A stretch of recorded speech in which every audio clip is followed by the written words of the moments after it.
Thanks, Erica. Yeah, good afternoon, everybody. Just a quick shout out to Josiah. He came to visit us a couple of weeks ago.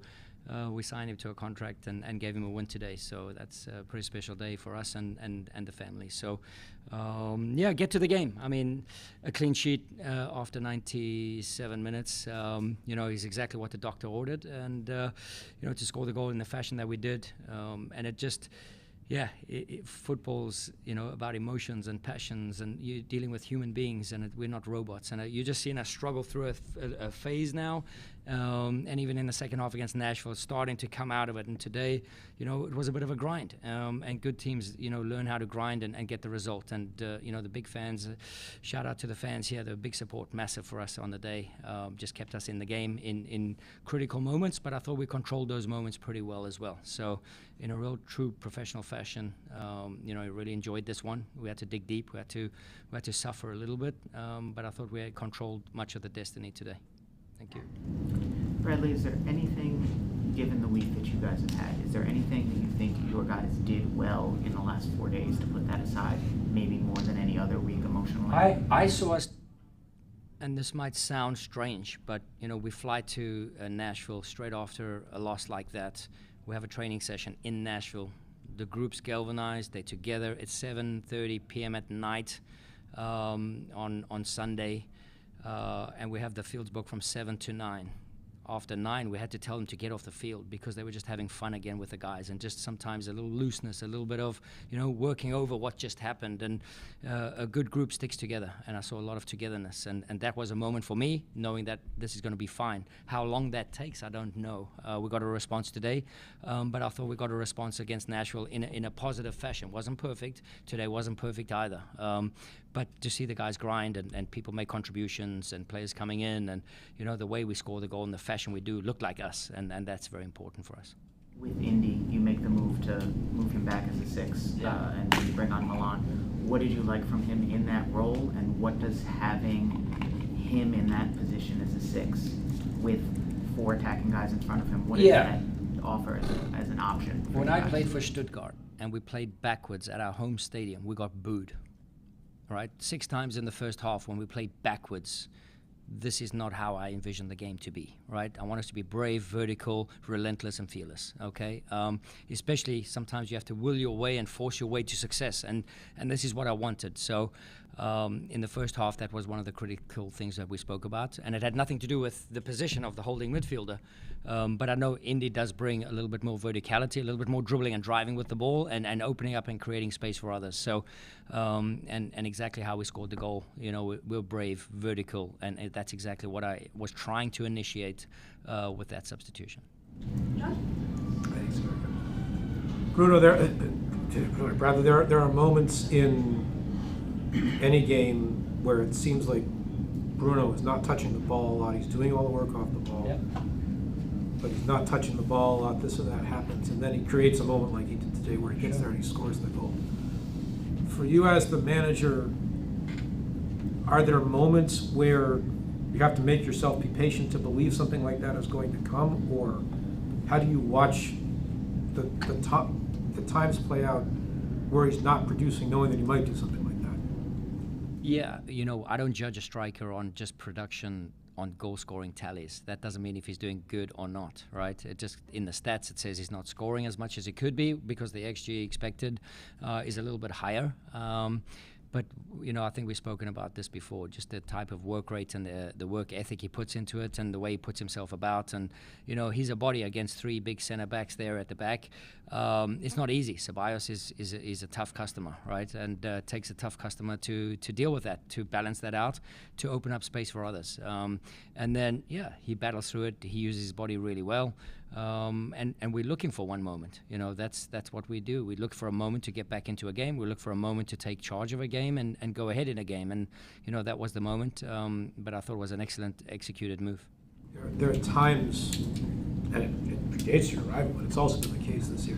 There are times when this team struggles to create chances against 3-back defenses. And I wonder what you see as the differences that this group has to face. Yeah, I don't want to put this into any context with any other games. I think psychologically, this was a week that not many of our young players have experienced it, and guys just coming back from national teams, so distortion of routines and rhythms, and then without even a training session, getting on the road and flying and staying on the road for 5 days, coming back, and then they've showed two versions, 4-4-2 or a 5-3-2 or a 5-2-3. So we're going to come up at some point against that back five, and they build up in a back five, and usually we press very well against a team in a five.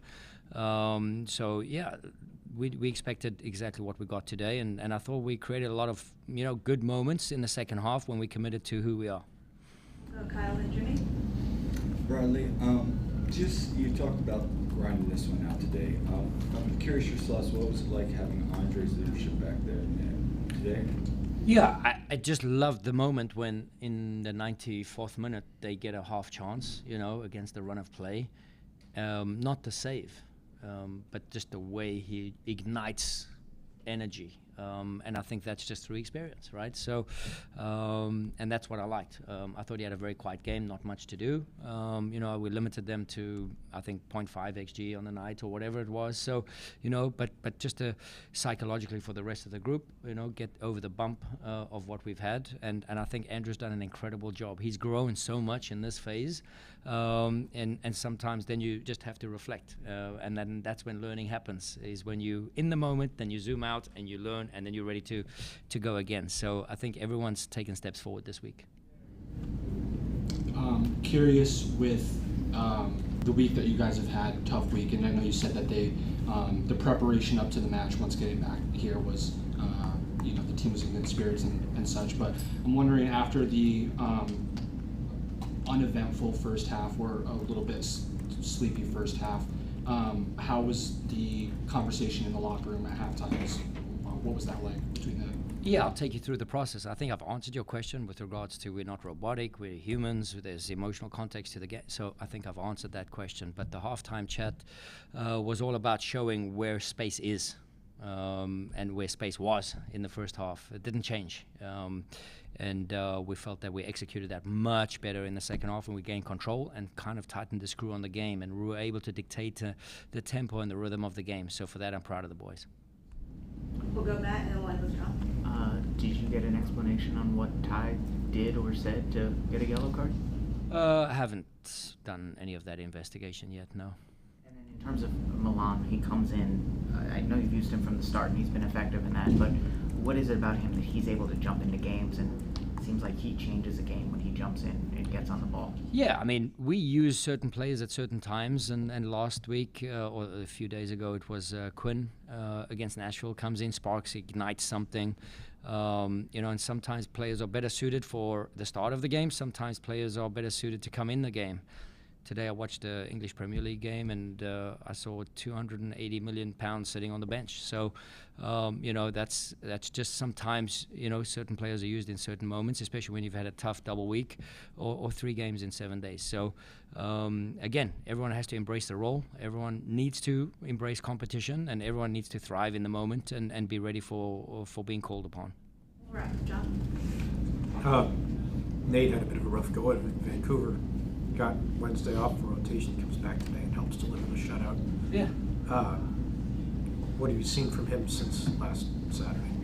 Yeah, he's a proud defender, and him and Jacob have a really good partnership. I think we have 3 very good center backs who can operate in different times and in different positions. Nate, we know, is first and foremost one of the best teammates in the locker room, right? Just in terms of his sort of what he is as a player, what he is as a person, what he stands for, and being part of this club.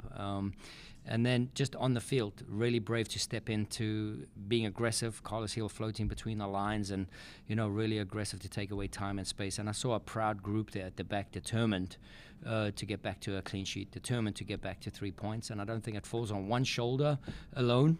We rely on everybody, but Nate was impressive tonight. Thanks, Bradley.